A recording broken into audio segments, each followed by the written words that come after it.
সুমুখে। সুপ্রিয় দর্শক, আজ আমাদের মাঝে উপস্থিত রয়েছেন উপাচার্য, ঢাকা ইউনিভার্সিটি, অধ্যাপক ডক্টর ABM ওবায়দুল ইসলাম। শুভ সকাল স্যার, কেমন আছেন? শুভ সকাল। আচ্ছা, আলহামদুলিল্লাহ ভালো আছি। আপনি কেমন আছেন? আমি ভালো আছি স্যার, ধন্যবাদ আপনাকে। স্যার, আপনাকে পেয়েছি আমরা অনেক আনন্দিত এবং আজ আপনার সাথে অবশ্যই আমরা ঢাকা বিশ্ববিদ্যালয়ে অনেক কথা বলবো এবং আপনার সম্পর্কে অনেক কিছু জানবো, শিক্ষা সম্পর্কে অনেক কিছু জানবো। শুরুতেই জানতে চাই, ঢাকা বিশ্ববিদ্যালয়ের দায়িত্ব নেওয়ার পর থেকে কিন্তু ছাত্র শিক্ষক সম্পর্ক উন্নয়ন এবং আরও অনেক কাজ, যেমন শিক্ষার মান উন্নয়ন সহ বিভিন্ন কাজে আপনি বেশ পারদর্শিতার সাথে গুরুত্বপূর্ণ ভূমিকা রেখেছেন এবং সেই সাথে প্রাথমিক পর্যায়গুলোও দেখছেন। তো প্রাথমিক পর্যায়ে কোন দিকগুলো বেশি গুরুত্ব দিয়ে বিশ্ববিদ্যালয়কে আরও বেশি গৌরব উন্নতমান করার জন্য কাজ করছেন? আপনাকে ধন্যবাদ এবং আপনার মাধ্যমেই ATN বাংলার যারা দর্শক শ্রোতা সবাইকে ধন্যবাদ জানাচ্ছি আমাকে কথা বলার সুযোগ দেওয়ার জন্য। ঢাকা বিশ্ববিদ্যালয় 105 বছর অতিক্রম করে 106 বছরে পদার্পণ করেছে। সেই আঙ্গিকে ঢাকা বিশ্ববিদ্যালয়ের অবদান অনেক। ঢাকা বিশ্ববিদ্যালয় বাংলাদেশের ভাষা আন্দোলনের নেতৃত্ব দিয়েছে। ঢাকা বিশ্ববিদ্যালয় একটা জাতি সৃষ্টি করেছে। 1971-এর মুক্তিযুদ্ধের মাধ্যমে একটা নতুন দেশ তৈরি করেছে। 1990 সালে স্বৈরাচারবিরোধী আন্দোলনে তারা নেতৃত্ব দিয়েছে। 24 সালে আপনারা দেখেছেন গণ অভ্যুত্থানে বা বিপ্লব বলি, সেখানে ঢাকা বিশ্ববিদ্যালয়ে এই আন্দোলন ওখান থেকে শুরু হয়। অর্থাৎ ঢাকা বিশ্ববিদ্যালয়ে গৌরবোজ্জ্বল ভূমিকা আছে জাতি গঠন বলেন বিভিন্ন আন্দোলনের মধ্যে। এটাই শুধু না, পৃথিবীর ইতিহাসে একটাই মাত্র বিশ্ববিদ্যালয় যা কিনা একটা জাতি সৃষ্টি করেছে। এটা অনেক গৌরবের। এর বাইরেও আমরা ঢাকা বিশ্ববিদ্যালয়কে অন্যভাবে দেখি। শতবর্ষী বিশ্ববিদ্যালয়ে আমরা শিক্ষা এবং গবেষণাকে অত্যন্ত মূল্য দেই। একটা বিশ্ববিদ্যালয় বেঁচে থাকে তার শিক্ষা এবং গবেষণা দুটোর মাধ্যমেই। শুধু শিক্ষা দিয়ে হবে না, কলেজে সার্টিফিকেট দেয়, শিক্ষা দেয়, কিন্তু আমরা গবেষণা এবং শিক্ষা দুটোকেই সমানভাবে গুরুত্ব দিয়ে থাকি। এবং তার চাইতে বড় গুরুত্বের কথা হচ্ছে শিক্ষার্থীদেরকে আমরা কীভাবে দেখি। কারণ আমরা শিক্ষার্থীরাই আমাদের সম্পদ।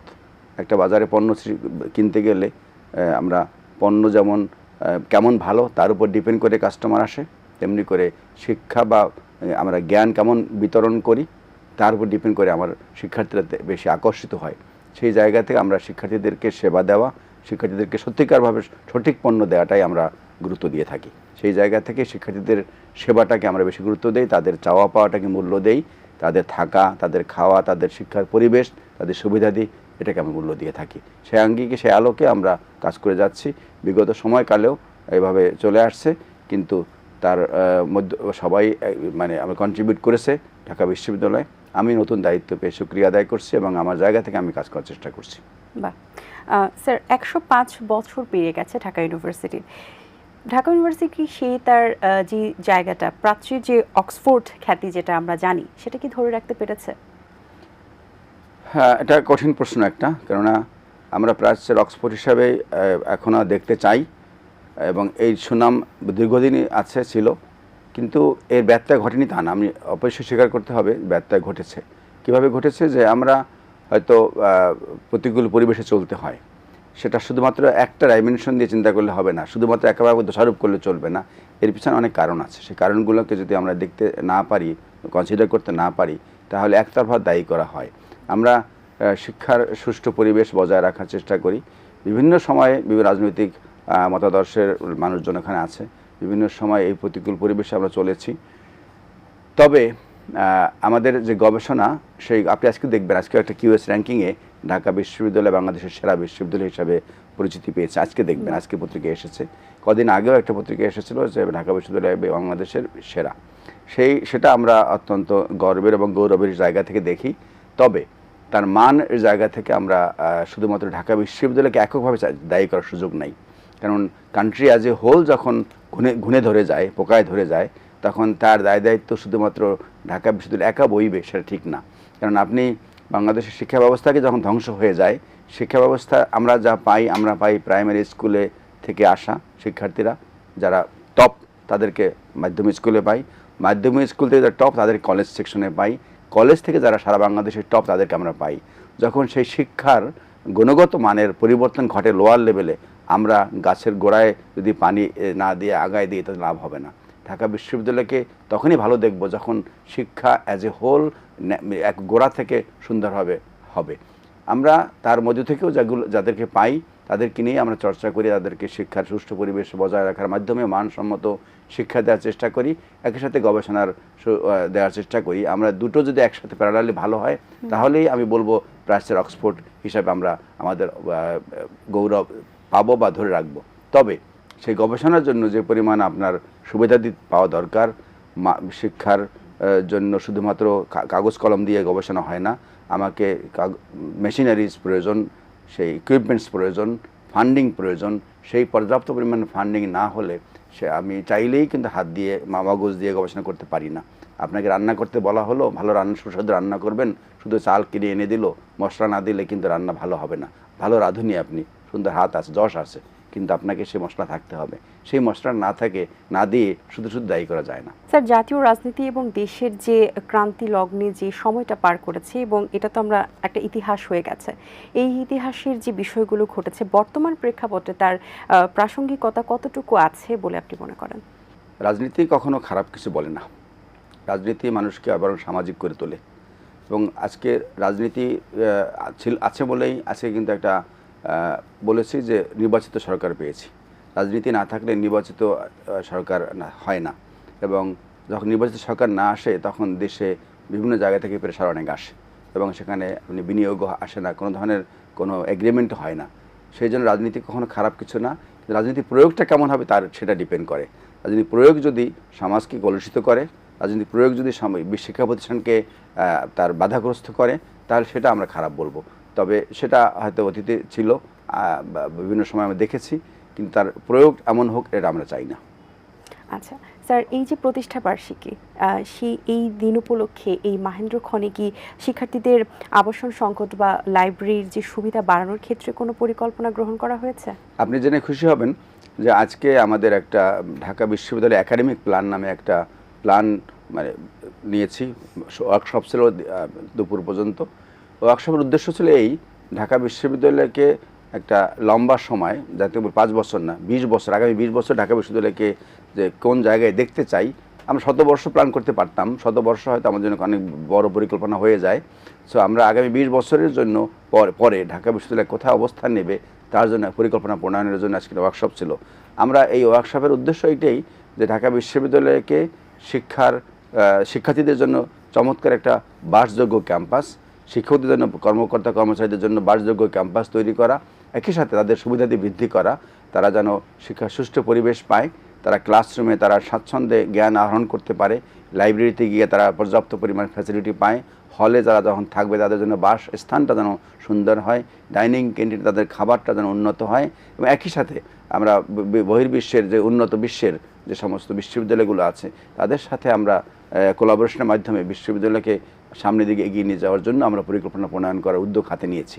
সেটা হয়তো খুব শীঘ্রই পরবর্তীতে আমরা এটাকে বাস্তবায়নের জন্য এগিয়ে যাব। তবে তার সাথে মূল উদ্দেশ্য হচ্ছে যে একটু আগে বললাম, সে অর্থ আমাদেরকে যদি যোগান দিতে পারি ইনশাআল্লাহ ভালো করব। তো বর্তমান সরকারের যে উদ্যোগ আমরা দেখেছি, রাজস্ব খাতের চাইতে উন্নয়ন খাতে অনেক বরাদ্দ বৃদ্ধি করেছে, এবং আপনি জেনে খুশি হবেন যে গত কদিন আগে বাজেটেও শিক্ষার খাতে সবচেয়ে প্রায়োরিটি দিয়েছে। একটা সময় শিক্ষা খাতে প্রায়োরিটি কম দিয়েছে। সেই জায়গা থেকে আমরা আশাবাদী যে আমরা সরকারের কাছেও এই ব্যাপারে সহযোগিতা পাবো। একই সাথে ঢাকা বিশ্ববিদ্যালয়ের যারা অ্যালামনাই, আপনারা যারা পড়ে এসেছেন, আপনারা ঢাকা বিশ্ববিদ্যালয়ের কাছে অনেক ঋণী, আপনারা সেই ঋণ শোধ করবেন কিছু সহযোগিতা করার মাধ্যমেই। আশা করি আপনার আমি সকলের সহযোগিতা পাবো। উদ্যোগটাই হলো বড় কথা। আমি উদ্যোগ এবং ইচ্ছা যদি না থাকে আমি স্বপ্ন দেখলে লাভ নেই। সে স্বপ্ন দেখার পরে উদ্যোগ নিতে হবে এবং বাস্তবায়নের চেষ্টা করতে হবে। ইচ্ছা হলো বড় শক্তি। আচ্ছা, এই যে শিক্ষা বাজেট যেটা বাস্তবায়নের কথা আমরা বলছি, সেক্ষেত্রে বড় চ্যালেঞ্জ কি রয়েছে? শিক্ষার বাজেটের চ্যালেঞ্জ তো সেটা গভর্নমেন্ট দেখবেন, কিন্তু আমরা বলি যে একটা দেশের শিক্ষা খাতে যদি জিডিপির 6% বা দেয়া যায়, বরাদ্দ রাখা যায়, তাহলে সেখানে আমরা অবশ্যই ভালো কিছু করতে পারবো। বর্তমান সরকার ইতিমধ্যে বলেছেন যে ধাপে ধাপে তারা 5% উন্নীত করবে। এটা ভালো উদ্যোগ। আমরা আশা করি তারই প্রাথমিক দিক থেকে বছরে 2% নিয়েছে। এটা চ্যালেঞ্জ হলো এই যে আমরা শিক্ষা খাতটাকে কতটুকু শুধু বাজেট দিয়ে হবে না, আমরা আসলে এটাকে সত্যিকারভাবে শিক্ষা খাতটাকে গুরুত্বপূর্ণ খাত, সবচেয়ে বড় খাত দেখতে চাই কিনা, যে জাতির শিক্ষা যত উন্নত সেই দেশে তত দ্রুত অগ্রগামী হয়, এটা আমরা জেনে আসছি। সেই জায়গা থেকে যদি সরকারের যে চ্যালেঞ্জগুলো হচ্ছে এই, আপনি জেনে হয়তো আমি সমালোচনা করতে হয়, বিসিএস ক্যাডারে যে ব্যক্তিটি প্রশাসন ক্যাডারে যায় তার সর্বোচ্চ ধাপ হলো নবম থেকে শুরু করতে করতে প্রথম ক্যাডারে যায়, ক্যাডার 1-এ। এরপরেও দেখা যায় উনি সচিব হন, এরপরে সিনিয়র সচিব হন, আরও এক্সট্রা ফেসিলিটি পান। আপনি অবাক জানবেন, অবশ্যই দেখেন যে শিক্ষা ক্যাডারে তার পাশাপাশি একই সাথে বিসিএস দেওয়া সেই শিক্ষা ক্যাডারের যে ব্যক্তিটি যান, তিনি কিন্তু কলেজ প্রিন্সিপাল হন, যখন প্রিন্সিপাল বা বোর্ড চেয়ারম্যান হন, ডিজি হন, তিনি 4th গ্রেড পর্যন্ত যান। তার মানে আপনি তাদেরকে দমিয়ে রেখেছেন, তাদেরকে দিয়ে আপনি ভালো শিক্ষা আশা করেন কী করে? আপনাকে অবশ্যই শিক্ষাখাতে প্রায়োরিটি দিতে গেলে ওই ক্যাডারের সর্বোচ্চ গ্রেড 1 যেতে হবে এবং হায়ার গ্রেডে যেতে হবে, তখনই মানুষ ওই গ্রেডে আকৃষ্ট হবে, ওই পদে শিক্ষা ক্যাডারে আসার জন্য আকৃষ্ট হবে। তখন অনেকেই প্রশাসন ক্যাডার বাদ দিয়ে শিক্ষা ক্যাডারকে তার লুক্রেটিভ মনে করে ওখানে আসবে, যা কিনা ঘটছে আপনার ইন্ডিয়া, পাকিস্তান, শ্রীলঙ্কাতে। শিক্ষা খাতকে আলাদা করে দেখা, তাদের স্পেশাল তাদের কেয়ার নেওয়া, এটা না হলে আপনি শুধু বাজেট বরাদ্দ রাখবেন আর শিক্ষকদেরকে মর্যাদা দিবেন না বা তাদের সুবিধা দিবেন না, আপনি ভালো কিছু আশা করবেন, সেটা হয় না। বা চমৎকার কথা বলেছেন স্যার। এর সাথে একটু জানতে চাই যে আমরা সবসময় যেটা আমরা শিক্ষার খাত নিয়ে কথা বলছি, শিক্ষার উন্নয়ন নিয়ে কথা বলছি, কিন্তু রুট লেভেল থেকে শুরু করে বেসিক যেটা স্কুল কলেজে যেটা পড়ানো হয়, এখনও কিন্তু বাচ্চাদের স্কুল কলেজের বই যে ধরনের দেওয়া হয় সেটা নিয়ে তো অবশ্যই সরকার দেখবেন। তারপরেও বাচ্চাদের উপরে যে পরিমাণ প্রেশার বা সাবজেক্ট চেঞ্জ করার যে একটা বিষয় আসছে, সব কিছু মিলিয়ে যে পরিবর্তনটা ঘটতে চলেছে কিংবা ঘটানো দরকার, সেই বিষয় নিয়ে আপনার কাছে কি মতামত রয়েছে? আপনি একটু আগে প্রথম দিকে বলছিলাম যে কথাটা, যে বিশ্ববিদ্যালয়ে আমরা যেটা পাই সেটা কিন্তু শুরু হয় একবারে প্রাথমিক লেভেল থেকে। আপনি যদি শিক্ষাকে প্রায়োরিটি দিতে হয় তাহলে স্কুলের একেবারে প্রাথমিক লেভেলে গুরুত্ব দিতে হবে। আমি ইউনিভার্সিটিতে ভালো আশা করবো, এটা হয় না। প্রাথমিক লেভেল, আমি সবসময় বলছি প্রাথমিক স্কুলের শিক্ষকদেরকে মূল্য দিতে হবে, মর্যাদা দিতে হবে, মেধাবী শিক্ষকদেরকে ওখানে আকৃষ্ট করতে হবে এবং তারা যদি ভালো মানে ইনপুট দেন, সেই ইনপুটের মাধ্যমে আমরা ভালো আউটপুট পাবো। অতএব ওই প্রাইমারি লেভেলে যারা ভালো করবেন ওখানে যদি আমরা খারাপ শিক্ষকদের, খারাপ বলবো না, আমি যদি কম মেধাবী শিক্ষকদের ওখানে দেই তাহলে আমি অবশ্যই ভালো জাতি গঠন করতে পারবো না। অতএব তাদেরকে চ্যালেঞ্জ নিয়ে এগোতে হবে। আর একসাথে বাংলাদেশের বর্তমান অবস্থা একটা অবক্ষয় নৈতিক শিক্ষা। নৈতিক শিক্ষাকে গুরুত্ব না দিলে, নৈতিকতা মোরালিটি এবং ইথিক্সকে যদি আমরা দূরে রাখি তাহলে এই জাতি গঠন হবে না।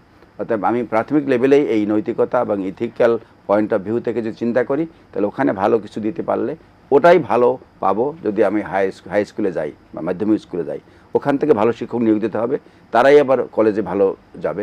কলেজে যেহেতু সেইভাবে যদি ভালো শিক্ষক নিয়োগ দিতে পারি তাহলে আমি শ্রেষ্ঠ সন্তানদেরকে আমরা ভালো জায়গায় নিতে পারবো, এটা আমি বিশ্বাস করি। স্যার, আপনাকে পেয়েছি আরেকটি বিষয় যেটা অনেকে হতাশ হয়ে যান, যে রেজাল্ট খারাপ হলে জীবনে কিছু হয় না, কিংবা ভালো কিছু করার জন্য রেজাল্ট ভালো হওয়াটা খুব ফ্যাক্ট, তবে ভালো চাকরি পাওয়া যায়, ভালো জায়গায় যাওয়া যায়। এই যে অনেকে ডিমোটিভেট হয়ে যান বা পড়াশোনার ক্ষেত্রে অনেক সময় সাবজেক্ট চুজ ক্ষেত্রে গরমিল করে ফেলেন, ভালো কিছু ফ্যামিলির চয়েস থাকে একটা, নিজের চয়েস থাকে একটা, তো স্টুডেন্ট হিসেবে যে একটা কনফিউজিং একটা লাইফ তারা ডিল করে, স্পেশালি পড়াশোনার ক্ষেত্রে কলেজ থেকে যখন ইউনিভার্সিটি যায় তখন ওই মেইন পয়েন্টটাতে, তো কি করা উচিত স্যার আসলে এই মুহূর্তে? আমি শিক্ষাকে দেখি অন্যভাবে, শিক্ষাকে দেখি জ্ঞান অর্জন হিসাবে। জ্ঞান, এডুকেশন মানে ট্রান্সফার অফ নলেজ। আমি সবসময় বলি কথাটা, নলেজ ট্রান্সফার করা, নলেজ আহরণ করা, নলেজ বিতরণ করা, এটাকে এডুকেশন বলে। এডুকেশন মানে জিপিএ 5 পাওয়া বলতে বোঝায় না আমার কাছে, সার্টিফিকেট না। আমি কতটুকু জানলাম, কতটুকু বুঝলাম, সেটি হলো শিক্ষা। এবং সেই শিক্ষার মাধ্যমে কিন্তু আমরা আলটিমেটলি, আমি নিজে যদি শিক্ষিত হই, সার্টিফিকেটধারী না, জিপিএ 5 ধারী না, সত্যিকার শিক্ষিত যদি হই তাহলে আমার মগজে মননে আমি একজন শিক্ষিত মানুষ। আমার কোথায় আমার পথ আগামী দিন তৈরি হবে সেটা তৈরি করে দিবে। আমি চাকরি নাও করলেও উদ্যোক্তা হতে পারবো, আমার আন্ডারে 5 জন 10 জন 20 জন চাকরি করতে পারে। আমি বাংলাদেশের বর্তমান যে অবস্থা, এতে আমার চাকরির উপরে যে এত বোঝা চিন্তা করে লাভ নেই, কারণ অনেক বেকার, অনেক বিশাল বেকার আছে। আমাকে উদ্যোক্তা হতে হবে। আমি শিক্ষিত হব মানে জিপিএ 5 না। আমার ঢাকা বিশ্ববিদ্যালয়ে চিন্তা করি, যে ব্যক্তিটি, অনেক বাবা মা মনে করে যে আমার সন্তান ডাক্তার ইঞ্জিনিয়ার না হলে বোধহয় শেষ হয়ে গেল, সিএসসি না বলে শেষ হয়ে গেল। আমি তা মনে করি না। আমি মনে করি যে জিপিএ 5 না পেলে শেষ হয়ে যাবে তা না, কতটুকু আমি জানলাম একটা, সেটা বড় কথা। আর একটা সাবজেক্ট যদি বাংলা, ইতিহাস, বায়োলজি, যে কোনো সাবজেক্ট যদি পড়ি বা যদি পছন্দ নাও হয় তাও পড়ি, কিন্তু তার থেকে যদি রেজাল্ট ভালো করি, ওই সাবজেক্টটা ভালো মতো জানতে পারি, শিখতে পারি, ওর মধ্যে আমি বেস্টের বেস্ট হতে পারবো। অর্থাৎ আমাকে জানতে হয়, আমার জ্ঞান অর্জনটা হচ্ছে মুখ্য উদ্দেশ্য, সার্টিফিকেটের মুখ্য উদ্দেশ্য না, আমি মনে করি তাই। যে কোনো জায়গায় যাবেন, প্রতিযোগিতায় আপনি সেরা হতে পারবেন, সেরাটাই হলো সবাই চাই আমরা। সেরাটা এই না যে মুখস্থ করে জিপিএ এসে পরীক্ষায় লিখে দেওয়া, তা না। সেরা মানে হচ্ছে আপনার পারফরমেন্স ওয়াইজ আপনি কতটুকু সেরা, সেটাই হলো আমরা দেখতে চাই। এবং সারা পৃথিবীতে ওইটাই দেখি, আমরা নকল করে জিপিএ 5 পাবো বা আমি মুখস্থ করে জিপিএ 5 পাবো, তার সাথে আমার কাছে বড় গুরুত্ব হলো আমি কতটুকু শিখলাম, জানলাম, বুঝলাম এবং সত্যিকার একজন মানুষ হিসাবে কতটুকু সমাজে কন্ট্রিবিউট করতে পারলাম। বেশ সুন্দর কিছু কথা বলেছেন স্যার, ধন্যবাদ। একজন উপাচার্য হিসেবে আপনার কাছে বর্তমানে কোন কোন কাজগুলো বেশি চ্যালেঞ্জিং মনে হচ্ছে? ঢাকা বিশ্ববিদ্যালয়ের উপাচার্য হিসাবে অনেক কঠিন দায়িত্ব, এটা আল্লাহর দেওয়া অনেক নিয়ামত। আল্লাহকে শুকরিয়া আদায় করি যেন চালাতে পারি সম্মানের সাথে। আমি ব্যক্তিগত চাওয়া পাওয়ার কিছু নাই। চাকরিতে এখানে জয়েন করাটা একটা দিক, কিন্তু এখানে থেকে শেষ বিদায়টা যেন সম্মানের সাথে হয়, সেইটাই। সেই জন্য আমার একটাই কথা যে আমার শিক্ষার্থী আমার সবচেয়ে বড় সম্পদ। কারণ শিক্ষার্থীদের ক্লাসরুমে গেলে আমি চাকরি পেয়েছি কিন্তু শিক্ষার্থীদের পড়ানোর জন্য। শিক্ষার্থীদের যদি না থাকে তাহলে ওই যে যদি মানে কাস্টমার না থাকলে ওই দোকান চলে না, ওই দোকানে কোনো মূল্য নেই। তেমনি করে যদি শিক্ষার্থী না থাকে আমার চাকরি থাকে না। অতএব আমার মানে সমস্ত চিন্তা চেতনা আমার শিক্ষার্থীদেরকে নিয়েই, তাদেরকে ভালো রাখতে পারাটা হচ্ছে আমার চ্যালেঞ্জ, আর কোনো কিছু নাই। তাদের ভালো রাখা মানে হলেই তাদের শিক্ষায় দেওয়া, পরিবেশ তৈরি করা, তাদেরকে গবেষণায় তাদেরকে মনোনিবেশ করানো এবং তার জন্য পরিবেশ তৈরি করা, এটাই আমার ব্রত। জি স্যার, আপনাকে অসংখ্য ধন্যবাদ। অনেক সুন্দর কিছু কথা শুনেছি। যাওয়ার আগে আমাদের প্রিয় দর্শকদের উদ্দেশ্যে কিছু বলবেন। ঢাকা বিশ্ববিদ্যালয় জাতির শ্রেষ্ঠ বিশ্ববিদ্যালয়, এই বিশ্ববিদ্যালয়কে সবাই ভালোবাসি। যেমন বলি সবার আগে বাংলাদেশ, তেমনি করে সবার আগে ঢাকা বিশ্ববিদ্যালয় যদি বলি শ্রেষ্ঠ বিশ্ববিদ্যালয়। সেই বিশ্ববিদ্যালয়ের জন্য সবাই যদি এগিয়ে আসি, এই বিশ্ববিদ্যালয় ভালো থাকলে জাতি ভালো থাকবে, দেশ ভালো থাকবে এবং সবার জন্য সেই শুভকামনা ভালো রাখার জন্য দোয়া প্রার্থনা করছি। জি, আবারও স্যার আপনাকে অসংখ্য ধন্যবাদ। আপনার গুরুত্বপূর্ণ সময় আমাদেরকে আজ দিয়েছেন। আপনাকে ধন্যবাদ। ভালো থাকবেন স্যার, শুভকামনা রইল। Thank you.